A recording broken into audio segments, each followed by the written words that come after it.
Agora, cara, Império Árabe. Vamos sair da Europa?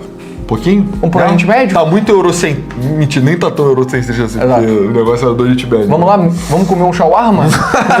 Só deixei um falafel? Exato. Enfim, cara, é velha história. O Maomé, Mohammed, ele unifica as tribos na Arábia. A gente teve algumas pessoas que questionaram: o Mohammed realmente foi rei?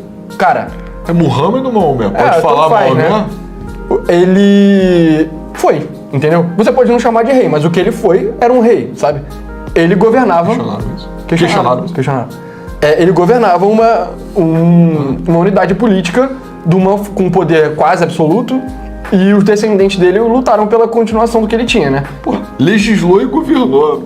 Legislou e administrou. Exato. Ele foi mais do que um rei, ele também foi o profeta do Islã, mas ele obviamente foi um rei, enfim. Na terra, né? E aí, cara, o Maomé morre, ele unificou a Arábia, basicamente, e aí os sucessores dele conquistam uma parcela absurda do mundo. Começa o Califado Rashidun, que a gente falou no vídeo. O ortodoxo, o Califado ortodoxo. Tem 4 califas. Exatamente. E aí o primeiro é o cabeça do sunismo e o último, Abu Bakr, é o cabeça dos xiitas. Exato. O Abu Bakr é assassinado. Mas enfim, e parte do motivo que os árabes conseguiram expandir tão rápido é porque não só eles tinham a ideia da Guerra Santa, né? Que depois é uma ideia que os cristãos vão ter que copiar para não ser destruídos com a ideia das cruzadas, mas enfim. O Império Bizantino e os sassânidas estavam muito fracos de lutar entre si. Então os árabes só chegaram lá e raparam todo mundo. Eles conquistaram o Império Persa da época, né? Que saiu o sassânida inteiro para dentro de si. Aí depois tem o Omida, que depois de uma guerra civil muda o califado, aí vira os Omíadas, que eles vão até a Espanha. Só que parece que os Omíadas, eles eram meio que supremacistas árabes, sabe? Então eles não aprenderam o suficiente com os persas de que, tipo, pra você governar você tem que ter a mão relativamente leve. Os Omíadas conseguiram expandir pros dois lados, né? Eles conquistaram a Península Arábica, eles vão até a França, provavelmente, já aconteceu essa história na parte do Carlos Magno, e pro outro lado também, cara. Eles vão até o Cazaquistão, basicamente. Coração e tal, lá, aquela região. Só que o Império Omida, é essa que você falou, eles também tiram o centro político do islamismo da península pra Damasco, eles jogam pra Síria. Eles são descendentes de Maomé, mas eles se estabeleceram na Síria, entendeu? Exato. E aí isso também gera muito conflito e eles se impunham muito pela, tipo assim, cara, a bandeira do Islã não pode ser derrotada, entendeu? A gente nunca vai perder. E de fato, eles não perderam por muito tempo. Até que o Carlos Martel derrota eles, pouco tempo depois a dinastia cai. Um pedaço da dinastia Omíada continua no Califado de Córdoba, que depois vira Al-Andalus, sei lá o quê. Mas enfim, o mundo árabe em si, quem assume são os Abássidas. São os Abássidas, exatamente. E aí tiram a cidade, tiram o centro do mundo árabe de Damasco de novo e jogam pra Bagdá. Porque eles criam a cidade de Bagdá, né? Que é a capital do Iraque até hoje. Exato. E aí, enfim, eles já tentam fazer um império mais parecido com o Império Persa. Então eles são menos focados na expansão, mais focados na consolidação do Islã e no investimento em comércio, investimento em tecnologia, cultura, exatamente. Eles eram tolerantes, né? Coisa que os árabes que vieram antes dele, eles eram mais focados em sair convertendo todo mundo. Sim. E, cara, quando o professor de história mais esquerdinha fala que, nossa, o Império Árabe foi maravilhoso, caraca, teve a era de ouro do conhecimento, tá se referindo a isso. Então tá se referindo aos abássidas. O negócio do desenvolvimento da matemática, dos algoritmos árabes e tal, é tudo desenvolvido aí, é tudo desenvolvido lá perto de Bagdá. Então, de fato, eles têm vários avanços muito interessantes.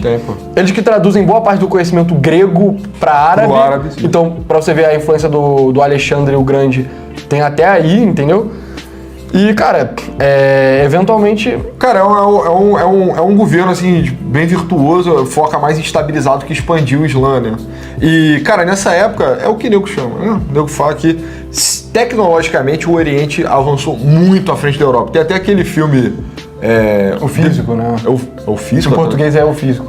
Bizarro, certo seria um médico. Né? Exato, porque o physician não é físico. Mas enfim, o físico, ou the physician, que é a história de um cara que ele é inglês, né? Se eu não me engano. E aí ele tá numa jornada até Bagdá pra ele poder aprender com os árabes como é que faz medicina, como é que desenvolve a medicina, porque lá na Inglaterra era uma brutalidade absurda, entendeu?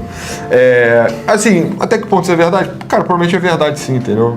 Mas eu diria que a galera exagera um pouquinho de quão avançado era, porque Constantinopla é um lugar bizarramente avançado nessa época também, né? Tem aquela história da Casa do Conhecimento de Bagdá, você pega a ilustração, foi destruído pelos mongóis. Aí você pega a ilustração na internet e tipo assim, cara, tipo é um negócio meio mitológico, assim, um espiral cheio de... Enfim, talvez seja um pouco exagerado assim, mas... Cara, o Califado Abbásida, ele pô, ele é importante para consolidar de vez o Islã fora da Península Arábica, né? Sim. Então, assim, o mundo islâmico como a gente entende hoje, ele expande mais depois, muito mais. Né? Desce ali o Sahel, o chifre da África, desce Vai parar ali até a também. Indonésia. Indonésia avança muito mais na Índia e tal. Mas meio que quando a gente fala Oriente Médio, todo mundo é árabe. A gente tá pensando nesses caras, entendeu? Exato. Então o impacto é bem bizarro, assim. É bem... Sim. E, cara, meio que cria uma das vertentes do Islã mais tolerante, né? Que é um dos problemas que o Islã tem hoje, é que as vertentes menos tolerantes parecem estar com mais força política, né? Exato. Enfim, e tolerância é bom pra várias coisas, né? Porra. Porque você só consegue ter avanço, você consegue ter ideias novas com tolerância, então... Pra quem não é islâmico, é muito bom tolerância também, né? Sim, exatamente, Não. Mas enfim. Cara, e aí eventualmente o Império Árabe começa a dar ruim quando os persas e os turcos...